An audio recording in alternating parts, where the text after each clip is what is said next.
नमस्कार। द देसी अड्डा पर आपका स्वागत है। मैं हूं राकेश तिवारी।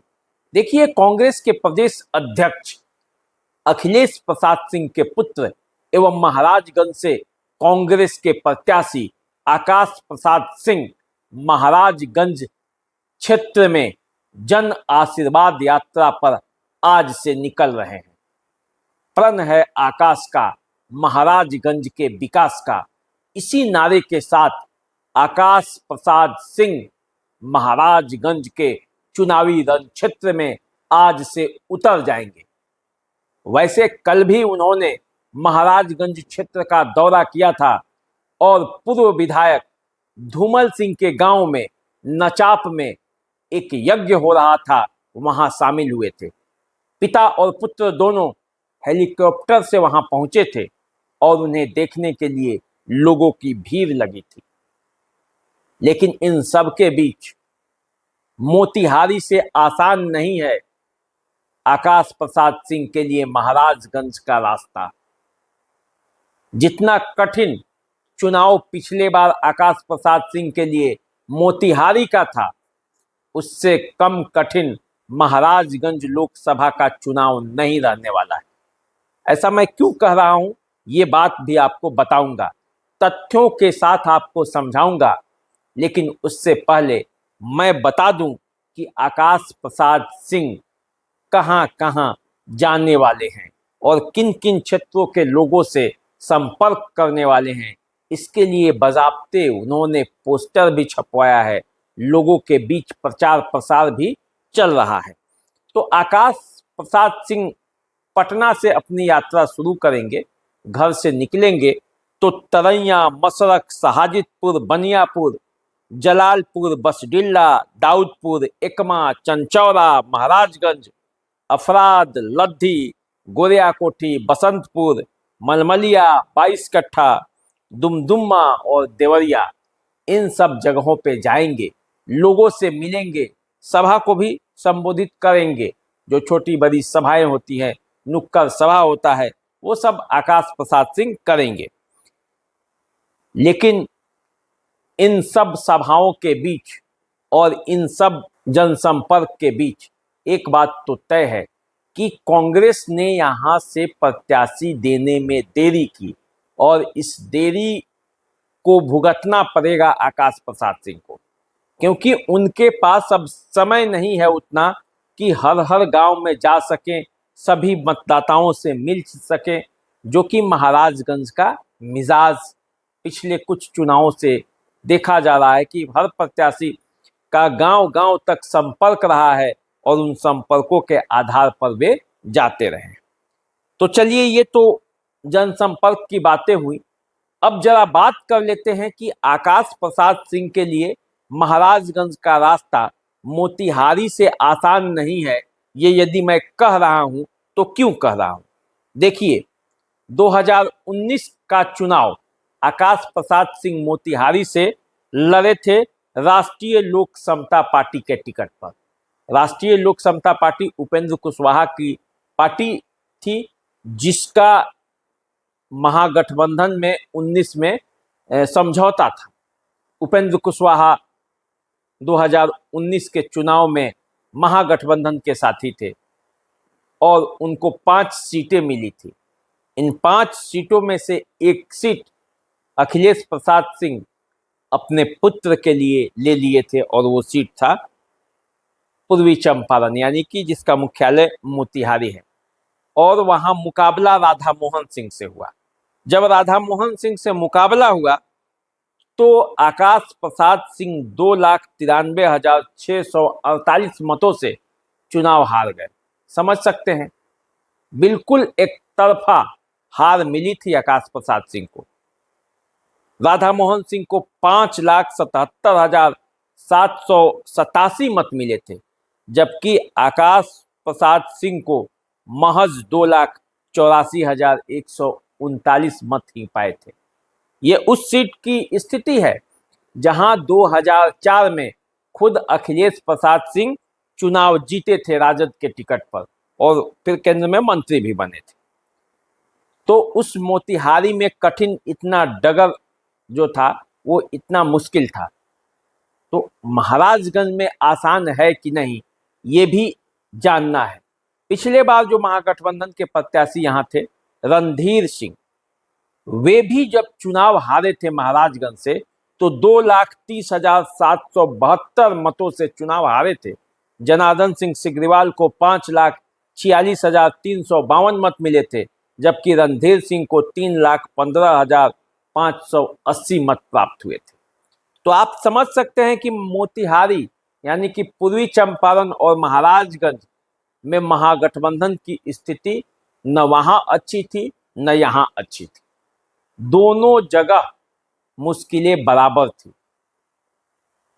उन मुश्किलों के बीच अब एक बात समझना पड़ेगा कि पिछले बार यहाँ दोनों प्रत्याशी राजपूत जाति से आते थे, जबकि वहाँ राधा मोहन सिंह राजपूत जाति से हैं, जबकि आकाश प्रसाद सिंह भूमिहार जाति से। तो अब जरा समझते हैं यहाँ कि जब जब यहाँ चुनाव राजपूत और भूमिहार के बीच होता है तो जीत का अंतर कितना रहता है या कैसे जीतते हारते हैं, तभी ये आपको पता चल पाएगा कि आखिर महाराजगंज का वास्तविक जो समीकरण है और जो वास्तविक संतुलन है वो कैसे बनता है। अब देखिए 1991 से लेकर 1996 तक गिरजा देवी यहाँ से अंतिम जो भूमिहार प्रत्याशी थी जीतने वाली वो है।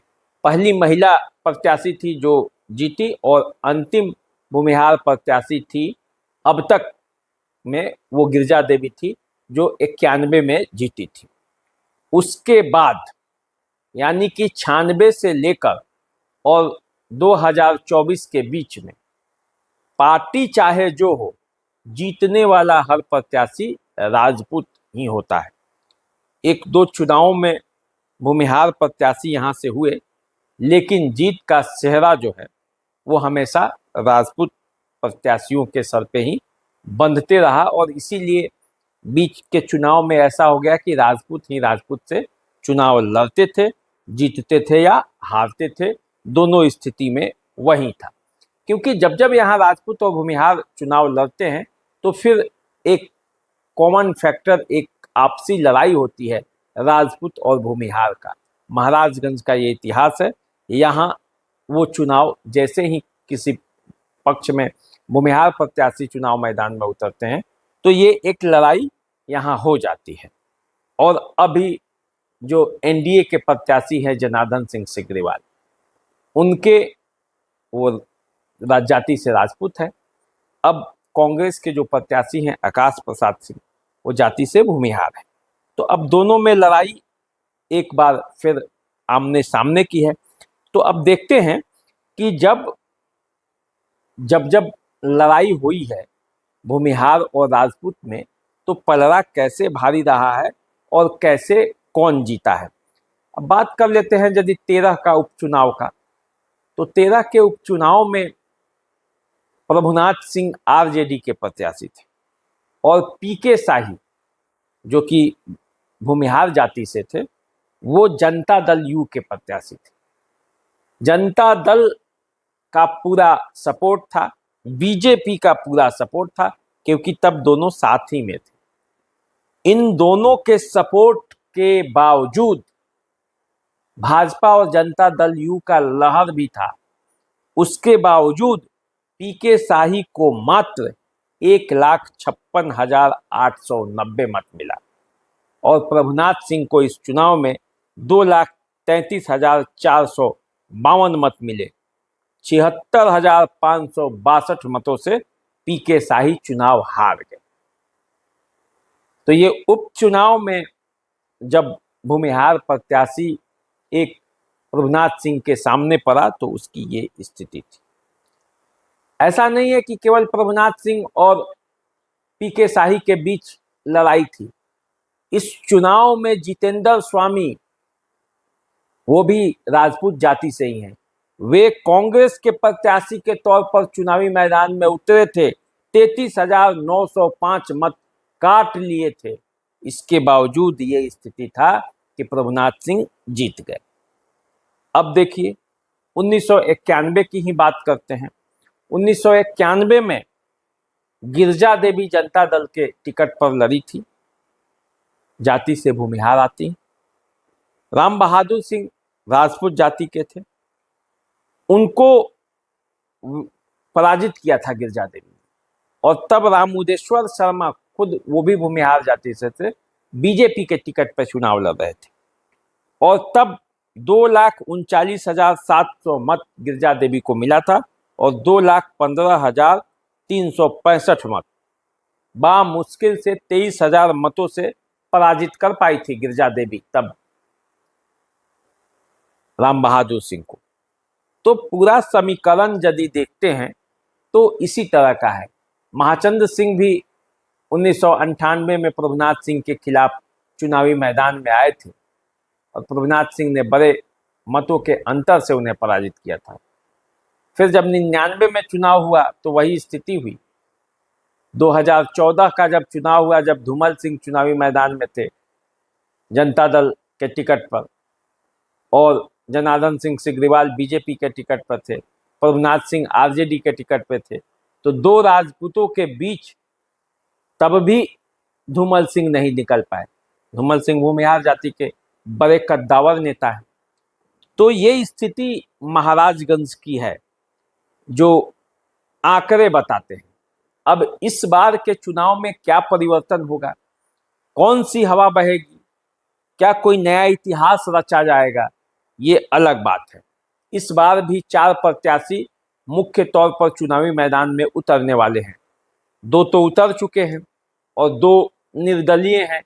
तो जब तक वे नामांकन अपना नहीं कर देते तब तक उनका उम्मीदवारी को कैसे पुख्ता माना जाए। लेकिन 4 प्रत्याशी यहाँ चुनावी मैदान में उतरेंगे। भाजपा के तरफ से जनार्दन सिंह सिग्रीवाल, कांग्रेस के तरफ से आकाश प्रसाद सिंह और निर्दलीय एमएलसी सचितानंद राय और एक निर्दलीय और चुनावी मैदान में उतरेंगे। वे हैं प्रभुनाथ सिंह के पुत्र रणधीर कुमार सिंह, जो ऐलान कर चुके हैं कि वे निर्दलीय अब चुनावी मैदान में उतरेंगे। पिछले बार वे राजद के प्रत्याशी थे। तो ऐसी स्थिति में किसका समीकरण गड़बड़ होगा और किसका समीकरण बनेगा, ये आने वाले समय में पता चलेगा। लेकिन जिस तरह से आकाश प्रसाद सिंह अब जन आशीर्वाद यात्रा पर निकल रहे हैं, लोगों से मिल रहे हैं, उसको देखकर ऐसा लगता है कि महाराजगंज के चुनावी फिजा एक मोड़ लेगी और तब लड़ाई बड़ी जबरदस्त होगी। यदि आकाश प्रसाद सिंह के महाराजगंज का समीकरण आप देखते हैं तो आरजेडी के आधार वोट, कांग्रेस के आधार वोट इनके साथ रहेंगे। इसके अलावे स्वजातीय वोटों का इनको सहारा होगा। वैसे उस वोट बैंक पर एनडीए की भी नज़र है। वो एनडीए के कोर वोटर हैं, भूमिहार, ब्राह्मण, राजपूत, अति पिछड़ी जाति, जनजाति, वैश्य समुदाय के वोट, ये सब एनडीए के कोर वोटर है, कुशवाहा। लेकिन इस पर कितना कब्जा कांग्रेस कर पाती है, आकाश प्रसाद सिंह लोगों को किस तरह से अपने आप से जोड़ पाते हैं, ये देखने वाली बात है। क्योंकि उनका नारा है, प्रण है आकाश का, महाराजगंज के विकास का। तो महाराजगंज के विकास के जिस सपने के साथ आकाश प्रसाद सिंह आए हैं, वे जब मतदाताओं से मिलेंगे तो उनको कुछ सवालों से गुजरना भी होगा। जिस तरह के सवाल से जनार्दन सिंह सिग्रीवाल को भी गुजरना पड़ रहा है, रणधीर सिंह को भी गुजरना पड़ेगा, सचितानंद राय को भी गुजरना पड़ेगा, क्योंकि ये सवाल जनता का सवाल है। और जनता का सवाल ये है कि जिस महाराजगंज को जिला बनाने का सब्जबाग दिखाया जाता रहा है, आखिर वो महाराजगंज जिला बनेगा तो कब बनेगा। 1 अप्रैल 1991 को लालू प्रसाद यादव ने एक राजनीति के चलते ही इसे अनुमंडल बनाया था महाराजगंज को। तब महाराजगंज अनुमंडल भी नहीं था। लेकिन 1 अप्रैल मूर्ख दिवस कहते हैं, उन्होंने वादा भी किया था कि जल्द ही इसे जिला बनाएंगे। लेकिन 1 अप्रैल 1991 को मूर्ख दिवस के दिन महाराजगंज को बनाया गया अनुमंडल, और शायद मूर्ख बनाने के लिए ही, क्योंकि न जिला बनने का वादा पूरा हुआ, न यहाँ व्यवहार न्यायालय बना, न अधिवक्ताओं को बैठने की कोई सुविधा बनाई गई। कई समस्याएं हैं महाराजगंज का। महाराजगंज जाम की समस्या से जूझता रहता है। बाईपास इसका अपना नहीं बना, जबकि ये व्यापारिक मंडी के रूप में विख्यात है। कभी ये उत्तर बिहार का सबसे बड़ा व्यापारिक मंडी हुआ करता था। ये सब जनता की मांग है। रेलवे का यार्ड का मांग है, जिला बनाने की मांग है, महाराजगंज को में जो मौनिया बाबा मेला लगता है उसको संरक्षण देने की मांग है, व्यापारियों के लिए सुविधाएं उपलब्ध कराने की मांग है। ये सब मांग है जो स्थानीय लोगों मांगते रहते हैं। वैसे राम जानकी पथ का निर्माण भी हो रहा है। उस पथ के निर्माण होने से यातायात और सुगम होगा, लेकिन फिर भी ग्रामीण इलाकों में अभी सड़कों की स्थिति सुधारने की ज़रूरत है। इसका भी डिमांड लोगों को रहता है। और कृषि जो किसान है, मूल रूप से ये ग्रामीण क्षेत्र आता है, तो यहाँ के किसानों की कई समस्याएं हैं। पटवन की समस्याएं हैं, बोरिंग की समस्याएं हैं। इन सब समस्याओं पर भी नेताओं को ध्यान देना होगा। तो महाराजगंज के विकास के सपने लेकर जो नेता महाराजगंज में घूम रहे हैं, लोगों के पास जा रहे हैं, वादे कर रहे हैं, सब्ज बाग दिखा रहे हैं, उन तमाम नेताओं को इसका जवाब देना पड़ेगा।